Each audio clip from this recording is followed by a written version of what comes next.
British Columbia is full of natural beauty, but also full of restless spirits. From haunted staircases to ghostly whispers in the dark, these places are not just stories. They're real and terrifying. Let's explore the 5 most haunted places in British Columbia, if you dare. Your subscribe can take this spooky channel to its very first 100 subscribers. Let's make it happen together. 1. Craigdarroch Castle, Victoria, BC. High atop a hill in Victoria, British Columbia, stands the majestic yet haunting Craigdarroch Castle. Built in the late 1802 by wealthy coal baron Robert Dunsmuir, the castle was meant to be a symbol of power and legacy. But today, it's remembered for something far darker. Locals whisper about a woman in white, a shadowy figure often seen slowly ascending the grand oak staircase. Some believe she is Joan, one of Robert's daughters, who died young under tragic circumstances. Others think it's the spirit of a maid who once served the family and may have never left. In 1998, a security guard named Michael was doing his routine night patrol. It was a cold October night, and the castle had long since closed to the public. As he passed the grand staircase, he heard soft footsteps click, click, click, but no one was there. He paused, thinking maybe someone was playing a prank. That's when he saw her. A woman in an old-fashioned dress stood halfway up the stairs. Her hair was pinned back, her hands folded. She didn't move, didn't blink, just stared down at him with eyes full of sadness and something else, anger. Michael called out, "Excuse me, ma'am, this area's closed." She didn't respond. Then, slowly, she turned and vanished into thin air. He quit the next day. Visitors over the years have reported similar encounters. Cold spots, ghostly music coming from the empty piano room, children crying when no one is around, and the overwhelming sense that someone is always watching. What makes the haunting of Craigdarroch Castle especially chilling isn't just the sightings, it's the feeling. A deep, gut-level dread that wraps around you as soon as you enter. Like the castle remembers everyone who lived and everyone who died within its walls. And some say, if you stay too long, it remembers you too. 2. Fairmont Empress Hotel, Victoria, BC. For over a century, the Fairmont Empress Hotel in Victoria has stood tall, elegant, and quietly haunted. In 2007, a travel writer named Elena checked into room 314, one of the hotel's older, quieter rooms. She wasn't there for ghosts, just a peaceful weekend, alone, to finish her next book. But that night, something felt wrong. The room was cold. Not normal cold, but deep, inside your bones, cold. She turned up the heat. Still cold. At 2:17 a.m., Elena was jolted awake by the sound of a woman crying soft, mournful sobs, echoing through the hallway. She opened the door. No one. Just silence. Back in bed, she tried to convince herself it was just her imagination, until the bathroom light flicked on by itself. And she saw her. In the mirror, a woman in a gray maid's uniform, standing just behind her, not moving, not blinking. Elena turned around, no one there. But the mirror still showed her. Frozen with fear, she watched as the woman slowly lifted her hand and placed a single finger over her lips. Shh. Then the mirror fogged up. Elena packed her things and left the hotel that very night. Later, she learned the ghost she saw had a name. Margaret, a maid, who worked at the hotel in the 1922nd. Rumor has it she took her own life in that very room after discovering her fiancé had left her for another woman. Since then, staff and guests have seen her wandering the hallways. She's been blamed for moving suitcases, flicking lights, and even whispering guests' names in the dark. Some say she's lonely. Others say she's angry. But all agree on one thing.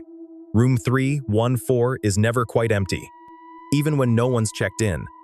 3. Riverview Hospital, Essendale Hospital, Coquitlam, BC. Riverview Hospital, once known as Essendale Hospital, was built to help the mentally ill. But over the decades, it gained a darker reputation not for healing, but for what it left behind. In 2012, a group of urban explorers, 2 friends, Liam and Derek, both in their 20s, snuck into the long-abandoned hospital one foggy evening.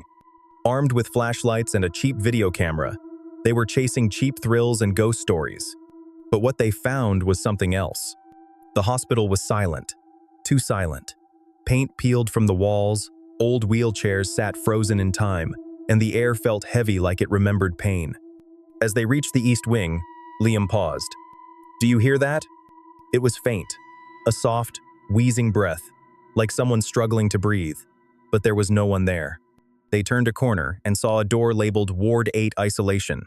Naturally, they opened it. Inside was a single metal bed, rusted and stained. The walls were scratched claw marks, words, some in what looked like blood. And then, suddenly, from the ceiling vents came a scream so blood-curdling, Derek dropped the camera. They ran. But the hospital didn't let them go so easily. As they passed the main corridor, doors slammed behind them one by one. Bang, bang, as if something was chasing them.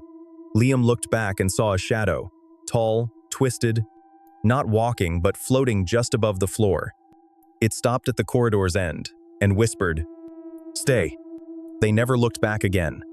When they returned the next day in daylight, Ward 8 wasn't there. No isolation room, no scratch marks, just a blank wall. Today, Riverview stands mostly empty, but no one dares to explore at night. Locals claim they hear screams echoing from the walls, see faces in the windows, and feel a presence, always watching. And some say, if you ever find yourself near the East Wing, listen closely, because Ward 8 finds you not the other way around. 4. The Old Spaghetti Factory, Vancouver, Gastown, BC. In the heart of Vancouver's historic Gastown lies the Old Spaghetti Factory, a cozy, family-friendly restaurant with a dark secret hiding beneath its warm lights and checkered tablecloths. You see, this restaurant was built directly above old underground tram tracks, remnants of a time long gone. One of the trams, number 53, now sits inside the restaurant as a quirky dining booth. But legend says, something else came with it. In 2015, a young waitress named Maya started working the evening shift. On her second week, she was assigned to clean up after closing. As she passed by the tram car, she thought she saw someone sitting inside an older man, in a dark conductor's uniform, staring straight ahead. She politely said, "Sorry, sir, we're closed for the night." No reply. She leaned in to repeat herself, but the tram was empty. Not just empty, ice cold. Later that night, the dishwasher reported seeing the same man walk into the kitchen and disappear into a wall. Over the years, dozens of staff and customers have shared similar encounters. Cutlery moving on its own, chairs pulled out, whispers in the empty hallway near the bathrooms, and that same ghostly tram conductor silently watching from tram 53. But Maya's last shift was the most terrifying of all. She stayed late after a busy Saturday to finish inventory. As she stood near the back freezer, the lights flickered, then died completely. In the pitch-black silence, she heard the sound of tramping boots on the tile floor, getting closer. And then, right beside her ear, a man's voice whispered, "All aboard." When the lights came back on, she was alone, but the freezer door behind her had tram tracks burned into the frost. She never came back. Today, tram 53 is still there, and tourists happily sit in it, unaware. But some report feeling uneasy. Others hear footsteps behind them, even when no one is there. And a few have caught a glimpse of a man in a dark uniform, watching quietly, waiting for his next passenger. 5 Hatley Castle, Colwood, Greater Victoria, BC. Hatley Castle stands like something out of a dream or a nightmare. Built in 1908, this grand structure once served as the home of British nobility, a military college, and now a university landmark. But beneath its majestic exterior, Hatley Castle hides a secret one that few speak of, and even fewer dare to investigate. In 1999, a student named Rachel, attending Royal Roads University, took a part-time campus job as a weekend security assistant. The castle was always quiet after dark, too quiet. On her first solo night, she was told one simple rule: never unlock the room at the end of the West Wing hallway. She laughed it off. Surely, it was just a ghost story passed down to scare new staff. But curiosity doesn't sleep easy. Around 1 a.m., Rachel was doing her rounds when she passed that hallway. The door at the end, which was always locked, was wide open. A cold wind blew out from the room, though no windows were open. Inside, the room was empty, just old furniture covered in sheets, and a large portrait of a woman in Victorian clothing, face pale, eyes sharp, as if watching her every move. As Rachel stepped closer, the door behind her slammed shut. She ran to open it locked. And then, faint music. A piano, playing from somewhere deep in the room, though no piano was there. When she turned around, the portrait was gone.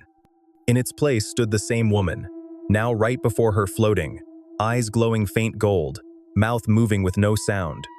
Rachel screamed. The door flung open on its own. She fled. The next day, she told her supervisor, an older guard who had worked there for years. He said quietly, "That room belonged to the castle's original lady of the house.